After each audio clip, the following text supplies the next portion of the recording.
Hai, selamat datang.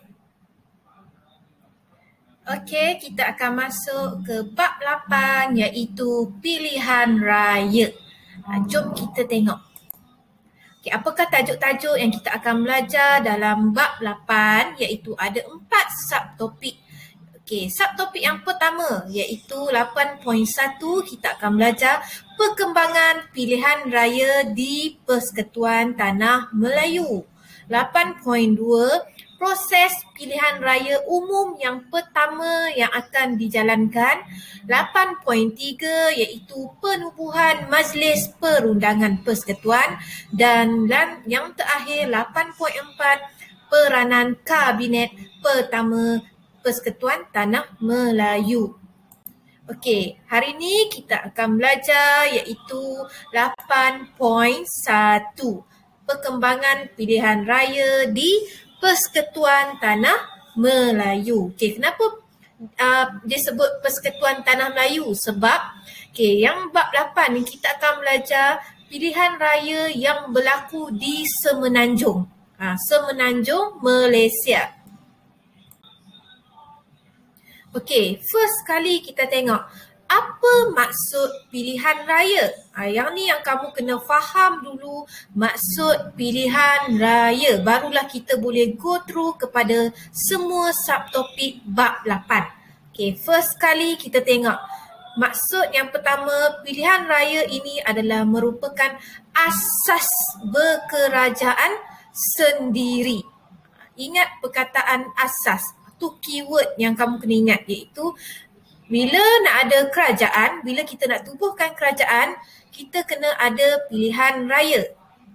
Untuk apa pilihan raya ni? Adalah peluang kepada rakyat untuk memilih wakil ataupun parti yang akan membentuk kerajaan dalam pemerintahan negara, sesebuah negara. Itulah maksudnya pilihan raya, iaitu akan diadakan pilihan raya, rakyat akan mengundi dan akan memilih wakil siapa yang akan jadi pemerintah negara dia. Itulah pilihan raya, maksud pilihan raya. Okey, cikgu harap kamu dah faham apa itu pilihan raya. Okay, so tajuk kita yang pertama kita akan belajar hari ini iaitu perkembangan pilihan raya di Persekutuan Tanah Melayu. Okay, apa perkembangan yang telah berlaku? Maksudnya sebab bab 8 ni dia bersambung daripada bab 7 kan, nak ke arah kemerdekaan. So kita akan belajar 8.1 ni, orang kata kronologi pilihan raya tersebut. Dia bermula dekat mana? Tu perkembangan dia tu. Okey, tahukah anda kerajaan persekutuan ni telah mewujudkan apa untuk adakan pilihan raya? Kan pilihan raya ni tak pernah diwujudkan kan di Persekutuan Tanah Melayu. Sebelum British kan sistem kita adalah sistem pemerintahan beraja. Lepas tu British datang menjajah. Okay, selepas British datang menjajah, kita nak ke arah kemerdekaan, kita nak adakan pilihan raya. Okay, sebelum nak adakan pilihan raya, apa yang perlu diwujudkan? Okay, ada dua orang kata perkara baru yang diwujudkan untuk adakan pilihan raya ini. Tu yang kita first kali kita akan belajar, iaitu lebih kepada latar belakang dia. Okay, yang pertama, kerajaan telah tubuhkan jawatan kuasa pilihan raya. Jawatan kuasa, orang yang akan kendalikan pilihan raya tersebut. Apa fungsi jawatan kuasa pilihan raya tersebut? Untuk mengkaji dan membuat cadangan tentang pilihan raya. Dia akan kaji tentang pilihan raya yang akan diadakan tak lama lagi ni. Yang kedua, kerajaan telah tubuhkan ordinan pilihan raya supaya memberi kuasa kepada majlis tempatan untuk mengadakan pilihan raya di Persekutuan Tanah Melayu. So ada dua benda yang kamu kena ingat, iaitu first kali jawatan kuasa pilihan raya ditubuhkan.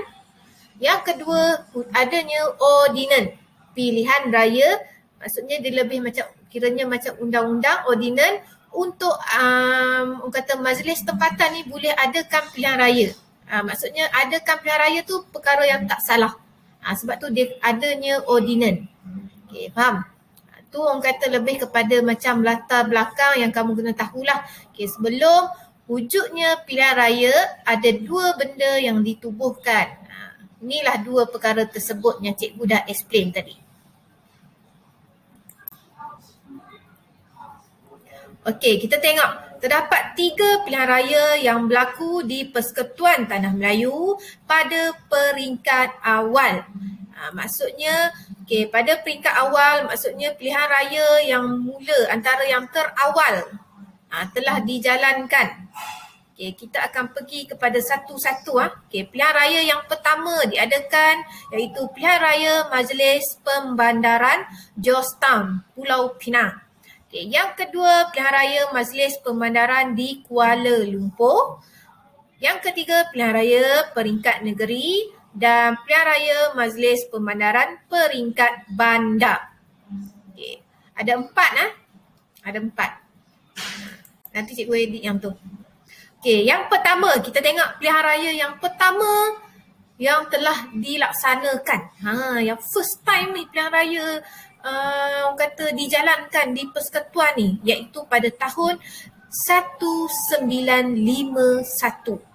Ingat, sebelum merdeka 1951 telah adanya pilihan raya Majlis Pembandaran yang pertama di Georgetown, Pulau Pinang. Pilihan raya ni untuk memilih 9 orang ahli Pesuruhjaya Pembandaran Georgetown. Sebelum ini ahli Majlis Pembandaran dilantik oleh Gubernur Negeri-Negeri Selat, sebab Pulau Pinang kan adalah negeri di bawah Negeri-Negeri Selat masa penjajahan British. So Gubernur dilantik oleh Gubernur. Sekarang ni pelantikan melalui pilihan raya, undian oleh rakyat sendiri. So seramai 14,514 orang pengundi telah mendaftar untuk mengundi di pilihan raya Majlis Pembandaran Georgetown. Kamu boleh nampak tak betapa semangatnya rakyat ni, maksudnya orang Pulau Pinang ni nak keluar mengundi. 14,000 lebih telah mendaftar untuk mengundi siapa yang akan jadi wakil-wakil rakyat ni. 9 orang ahli Pesuruhjaya ni, Pembandaran Georgetown ni, siapa yang akan jadi? So 14,000 lebih ni telah mendaftar untuk mengundi. So kamu ingatlah pilihan raya yang pertama, ingat Georgetown, Pulau Pinang. Bila sebut Pulau Pinang, ingat tu adalah pilihan raya yang pertama sekali dilaksanakan 1951. Boleh? Senang je. Nampak tak? Simple je. Cikgu dah buat slide kat kamu ni supaya kamu dah ingat.